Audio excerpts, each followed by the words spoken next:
C'est un podcast Vivre FM. L'invité des modèles, Clara Molinas. 9h05 sur Vivre FM, la radio de toutes les différences. Merci d'être avec nous et merci d'être fidèle au modèle. On a 1 heure pour donner la parole aux femmes et c'est pour ça qu'on commence tout de suite avec notre première invitée, Nathalie Spillers, qui est donc directrice du Centre Institut de formation professionnelle, l'IFOCOP d'Éragny. Bonjour Nathalie. Bonjour. Alors en collaboration avec France Travail Île-de-France, vous venez d'annoncer le lancement d'un dispositif de formation qui est pas mal innovant, de 8 mois visant à accompagner, donc d'ici fin 2025, 1000 demandeurs d'emploi de plus de 50 ans dans leur parcours de reconversion. C'est le programme Atout Senior.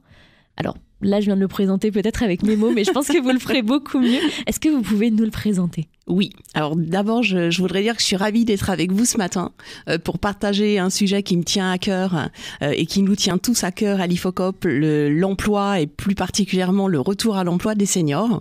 Et donc pour œuvrer dans ce sens, nous lançons un nouveau programme qui s'appelle Atout Senior en collaboration avec France Travail, avec qui l'IFOCOP collabore depuis de nombreuses années, puisqu'une grande majorité de nos apprenants sont des demandeurs d'emploi.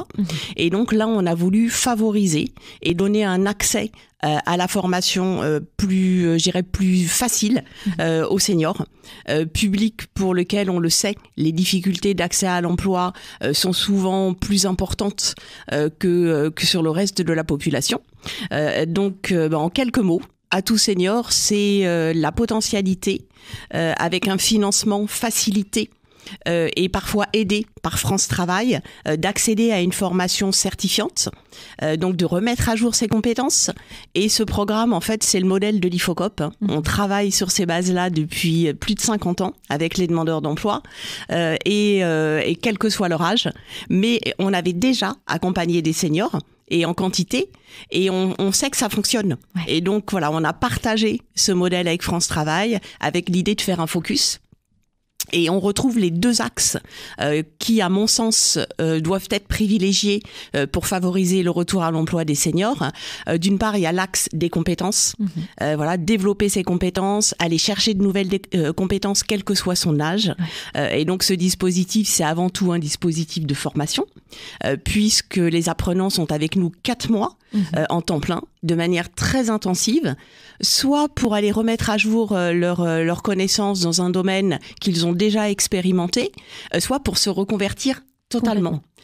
Et ensuite, ces 4 mois sont suivis d'une période de 4 mois également, temps plein, en entreprise. Donc c'est une formation qui est aussi professionnalisante. Complètement. À l'IFOCOP, l'entreprise est au centre de nos formations.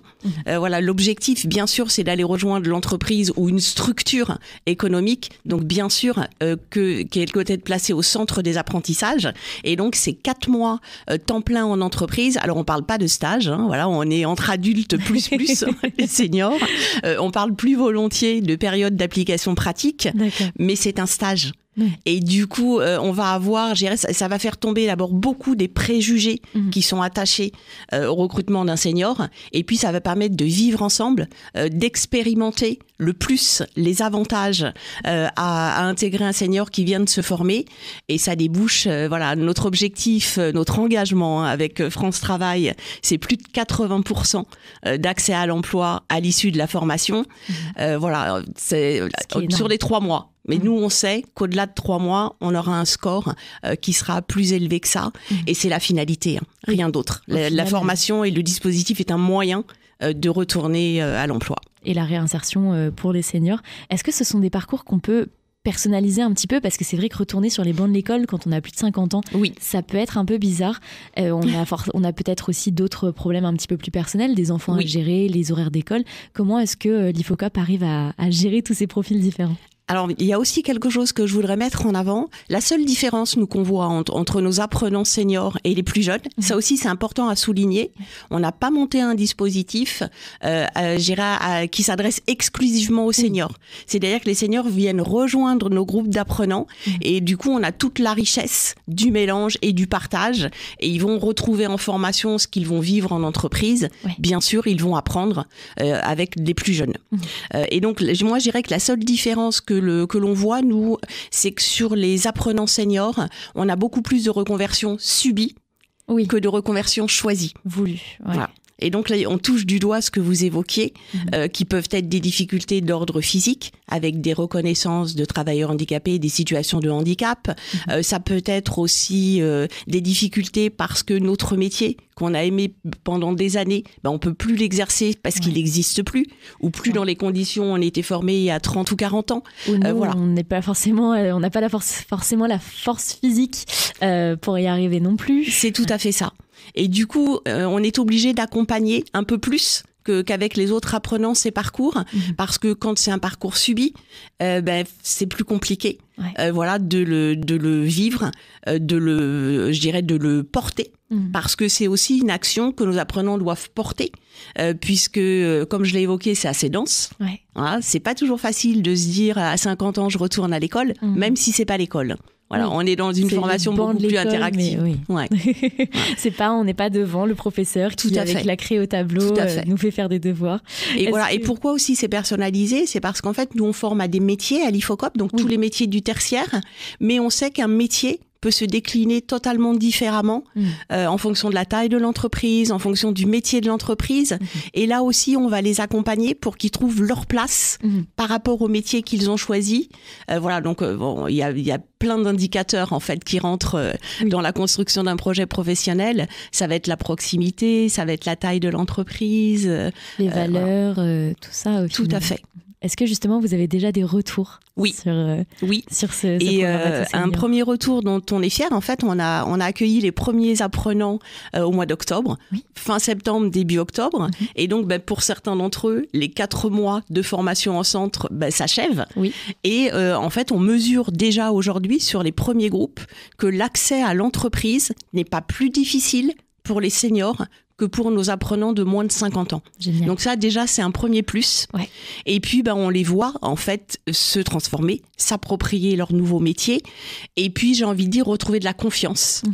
Parce que c'est souvent ça qui pêche quand on les accueille. Et c'est pour ça, souvent, au début, qu'ils ont du mal à porter leur projet de formation, de reconversion, parce qu'ils doutent. Et à vivre avec les plus jeunes, et c'est très complémentaire. Voilà. Et on a des points de force différents et l'entraide fonctionne très très bien. Et puis chaque personne est différente, donc forcément, tout à fait. Il y aura des points forts, des points faibles, et tout ça, on peut le mettre au service d'une entreprise. Tout à fait. Comment ça s'est passé la mise en place avec France Travail, de l'idée à vraiment la concrétisation du projet? En fait, on a vraiment l'IFOCOP.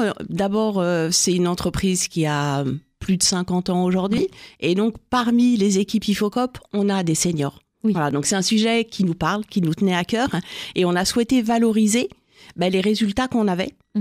Et puis on le sait aussi, aujourd'hui, les budgets de formation sont contraints. Et notre modèle économique, qui est le nôtre donc depuis toujours, on a dit qu'on plaçait l'entreprise au centre du dispositif. C'est vrai aussi pour le financement. C'est-à-dire que dans notre modèle, l'entreprise qui va accueillir pour le stage, la période pratique, l'apprenant, elle finance à 75% le coût de sa formation. D'accord. Voilà, c'est son engagement en fait. C'est un investissement. Tout à fait. Et du coup, je pense que c'est ça aussi dans nos discussions avec France Travail qui a interpellé la structure, c'est que on est sur un dispositif gagnant-gagnant. L'entreprise recrute en sécurité, elle apprivoise, elle construit sa relation avec le senior, mais en plus, elle contribue à financer sa formation, et c'est autant que l'apprenant lui-même ou que France Travail n'aura pas à financer. On est sur 25% de coûts pour l'apprenant avec l'aide de France Travail et 75% pour l'entreprise. Et je pense que c'est ça, en fait, c'est le double impact. Voilà, on l'a testé, on sait que ça fonctionne avec les seniors, et on va réussir à minimiser les coûts pour l'État, qui a fait qu'on a testé. Bien. On est en test, à souligner. C'est un dispositif expérimental, et donc conduit sur un an, septembre 2024 à septembre 2025, et on le cache pas à nos apprenants. Et pour eux, c'est aussi une fierté et un sentiment, je dirais, de porter un projet, de se dire qu'ils participent aussi à cette expérience et qu'ils vont nous aider à la réussir et à montrer son efficacité. Et à montrer tout ça pour que d'autres seniors, eux aussi, les Clara années futures Molinas. et le droit à cette formation. 9h19 sur Vivre FM, la radio de toutes les différences. Merci d'être avec nous et merci d'être fidèles au modèle. On a une heure pour donner la parole aux femmes. Et c'est ce qu'on fait puisqu'on va continuer avec notre invitée du jour, Nathalie Spiller, directrice du Centre Institut de formation professionnelle l'IFOCOP d'Éragny. On parle donc qui en partenariat avec France Travail vient de lancer le programme À tous seniors dont on parle depuis tout à l'heure pour accompagner 1000 demandeurs d'emploi de plus de 50 ans. Et c'est surtout, Nathalie, vous me dites si je me trompe, mais un moyen de faire progresser l'emploi des seniors au final, parce qu'en France on est un peu en retard par rapport à nos voisins européens. On est à 58,4% des 55-64 ans qui avaient un emploi en 2023. C'est un senior sur deux qui sont nos parents et nos grands-parents alors qu'ils n'ont pas atteint l'âge de la retraite. Je confirme, plus de 5 points de différence avec nos voisins européens, donc on a des progrès à faire. Donc on abordait le large sujet de l'agisme et donc il y a plusieurs axes, mais très clairement le progrès à faire c'est changer déjà l'image des seniors en entreprise. Clairement on parle de la politique RH des entreprises et moi je dirais que le premier axe à l'interne c'est une volonté farouche pour les entreprises de maintenir des managers et des recruteurs plus âgés en poste. Parce qu'à partir du moment où on a des managers et des recruteurs qui ont plus de 50 ans, forcément, ils vont avoir un regard différent sur les seniors. Et puis ça, c'est plus compliqué, lutter contre les préjugés à l'adresse des seniors, donc qui vont concerner certes une toute petite minorité de la population senior, mais en aucun cas la totalité des plus de 50 ans qui pour la plupart sont encore fortement investis dans le pro, ont envie de travailler et de se réaliser jusqu'au départ à la retraite. Donc plusieurs axes là-dessus, des dispositifs qui permettent aux seniors, comme à tout senior, de se former, parce que les compétences restent la meilleure façon d'accéder à l'entreprise et de convaincre un employeur qu'on va faire le job et qu'on va lui apporter l'efficacité attendue. Mais je pense aussi qu'il faut vraiment changer le mode de recrutement en basant plus sur la relation. L'aspect compétence, bien sûr, c'est un indispensable, mais après on sait que c'est le savoir-être qui va permettre à un collaborateur de s'intégrer dans l'entreprise, d'y trouver sa place, donc et d'être efficace et de prendre plaisir. Et tant qu'on n'a pas rencontré le candidat, on ne peut pas découvrir le savoir-être. Non, malheureusement, on ne peut pas encore évaluer le savoir-être sur un CV, c'est dommage, on aimerait bien. Mais... Et voilà, donc moi je dirais que le deuxième axe, à part travailler les compétences et aider les seniors à cultiver leurs compétences, c'est leur permettre d'accéder à l'entreprise différemment. Et heureusement, il y a plein de dispositifs qui se mettent. Alors, à tout senior en fait partie, nous on travaille sur les deux axes, et les compétences et l'accès à l'entreprise, il y a ce stage de 4 mois, mais il y a plein d'autres dispositifs qui permettent pour un senior d'accéder à l'entreprise autrement que par le biais du parcours de recrutement et le CV et l'entretien et les tests, les entretiens d'ailleurs, le plus souvent.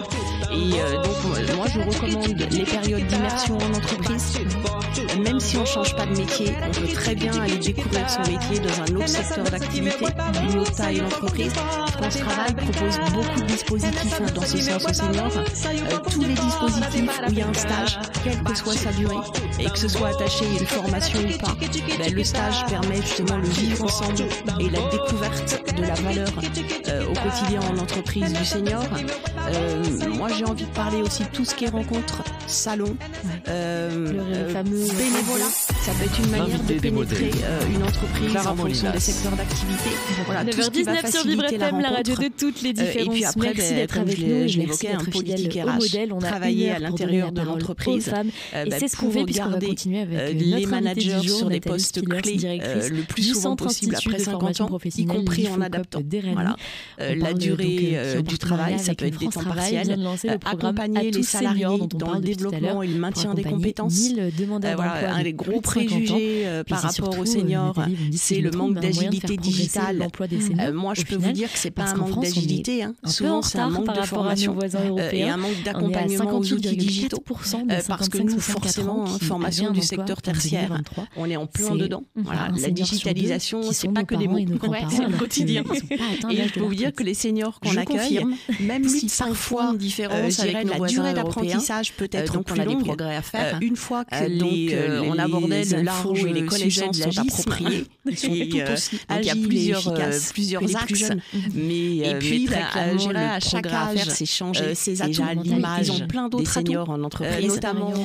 Donc, je pense qu'il y a des plus jeunes aussi qui nous écoutent, mais j'ai pas peur de le dire, la maîtrise de l'orthographe. Et moi, je dirais que le premier axe à l'interne pour les seniors, c'est une volonté farouche pour les entreprises de maintenir le cadre professionnel aussi et des recruteurs, les horaires âgés en travailler en équipe. Parce qu'à partir du moment où on a des managers et des recruteurs qui ont plus de 50 ans, forcément, ils vont avoir un regard différent sur les seniors. Et puis ça, c'est plus compliqué de lutter contre les préjugés à l'adresse des seniors. Donc qui vont concerner certes une toute petite minorité de la population senior, mais en aucun cas la totalité des plus de 50 ans qui pour la plupart sont encore fortement investis dans le pro, parce qu'en fait peut-être elles travaillent et de se réaliser le monde professionnel différemment, plus avec un côté plaisir, plus avec un côté des dispositifs rendre service qui permettent aux seniors, comme à tous seniors, de se former. On leur redonne confiance et elles se rendent compte en fait qu'elles sont la meilleure façon et qu'elles peuvent être d'accéder à l'entreprise sur telle ou telle mission. Elles vont faire le job et qu'on va lui apporter l'efficacité attendue. Plus facile pour une femme, je pense aussi qu'il faut vraiment changer le mode de recrutement, parce que dès que la confiance revient sur la relation qu'elle maîtrise, qu'elle peut faire, qu'elle va être efficace, elle va avancer très vite. Mais après, parfois chez les hommes, on a un investissement professionnel qui peut être plus collaborateur de s'intégrer dans l'entreprise, d'y trouver sa place, donc d'être efficace et de prendre le plaisir. Quand on perd un métier et ce qui est encore pire et qu'on est obligé de se reconvertir, le candidat, c'est peut-être parfois pas découvrir le savoir. J'irai le temps de retrouver ses marques. On peut pas encore évaluer le savoir-être sur un CV, dommage. On aimerait bien, mais voilà. Donc moi, j'irai le deuxième axe. C'est la seule différence que je ferai. Je pense que les femmes se réalisent via leurs compétences, c'est leur permettre d'accéder à l'entreprise différemment. Il faut changer ça. Et heureusement, il y a plein de dispositifs. Mais elles se réalisent à tous seniors. On fait partie d'autres choses. On travaille sur les deux axes, les enfants, le perso, et les compétences, et l'accès à l'entreprise. Il y a ce stage de 4 mois, investis dans le plein d'autres dispositifs qui permettent la partie pour un senior d'accéder à l'entreprise autrement. C'est plus que par le biais du parcours de recrutement et le CV et l'entretien et les tests, les entretiens d'ailleurs le plus souvent. Et donc moi je recommande les périodes d'immersion en métier du tertiaire. Même si on change pas de métier, on peut très bien aller découvrir son métier dans un autre secteur d'activité, une autre taille d'entreprise. Des postes d'assistanat, on propose beaucoup de dispositifs dans ce sens au senior, de la gestion, tous les dispositifs. C'est vrai que c'est des missions que les femmes aiment prendre en charge, que ce soit attaché à une formation à 76 permet justement le vivre ensemble à l'IFOCOP et la découverte de la valeur, rien d'extraordinaire au quotidien en entreprise du senior. Alors moi j'ai envie de parler aussi de tout ce qui est rencontre, on pourrait discuter longtemps. Quand on monte en responsabilité, ça peut être une manière de pénétrer le secteur des RH par exemple, des secteurs d'activité, 80% tout ce qui va faciliter la rencontre, parce qu'on est puis après on est dans l'accompagnement, etc.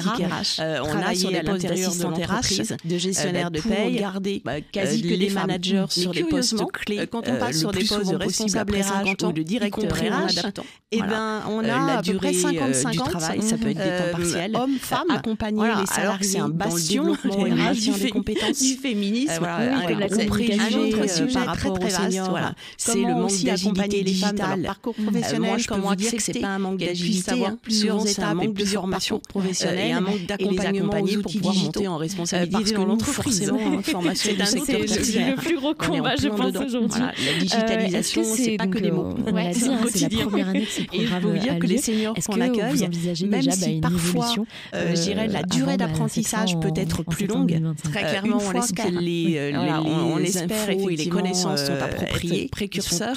L'idée, c'est à la fois les plus jeunes le perdurer dans le temps, parce qu'on est sur un programme expérimental d'un an, donc ils ont plein d'autres atouts, continuer, notamment former et accompagner les seniors au-delà des plus jeunes aussi qui nous écoutent, mais j'ai pas peur de le dire, la maîtrise de l'orthographe en dehors de l'Île-de-France. Oui, c'est pas pour les seniors. Voilà, il y a plein de points de force. Le cadre professionnel aussi est attiré, beaucoup d'accès à l'emploi, travailler en équipe aussi pour nos seniors, à retrouver une activité professionnelle et une maîtrise d'un nouveau métier. Et je dirais que c'est déjà le cas aujourd'hui. Donc on parle d'agisme. Beaucoup de sourires et c'est aussi notre autre récompense au quotidien, beaucoup de sourires dans les centres de formation. C'est plus dur pour les femmes. Pas encore trop de pleurs. Également, voilà. Les femmes de plus de 50 ans. On touche du bois, on croise les doigts. Pas tout de suite. Mais ça peut faire partie du parcours, parce que c'est aussi, il faut le dire, c'est un parcours très dense, de parti pris, qui demande un investissement fort. Parce qu'en fait, peut-être elles vivent souvent le monde professionnel différemment, parce que c'est un parcours avec un côté plaisir, plus avec un côté difficulté, rendre service. Et à partir du moment où on leur redonne confiance, et elles se rendent compte en fait qu'elles ont encore une utilité et qu'elles peuvent être efficaces sur telle ou telle mission, enregistrées au registre national des certifications professionnelles. Je dirais que la reconstruction est peut-être plus facile pour une femme, parce que dès que sur un BTS, l'installation sur un nouveau métier, forcément, parce que dès qu'il y a des périodes un peu confiance revient, qu'elle se rend compte qu'elle maîtrise, on est à faire, qu'elle va être efficace, elle va avancer très vite. Parfois chez les hommes, et on a un investissement professionnel qui peut être plus fort, 90% d'accès à la certification. Quand on perd, donc ça voilà un poste, quand on perd un métier, ce qui est encore pire et qu'on est obligé de se reconvertir, c'est peut-être parfois plus long. Alors, j'irais le temps de retrouver ses marques et de se dire qu'on est dans une vraie collaboration et qu'on vaut avec des réunions d'information qui sont organisées que je ferai. Je pense que les femmes se réalisent dans les centres, soit en agence. Certainement qu'il faut changer ça, qu'il faut placer en agence et à décliner en agence. Et puis aussi beaucoup d'autres choses, les enfants, le perso, etc. Peut-être encore aujourd'hui, les hommes sont plus investis dans le pro.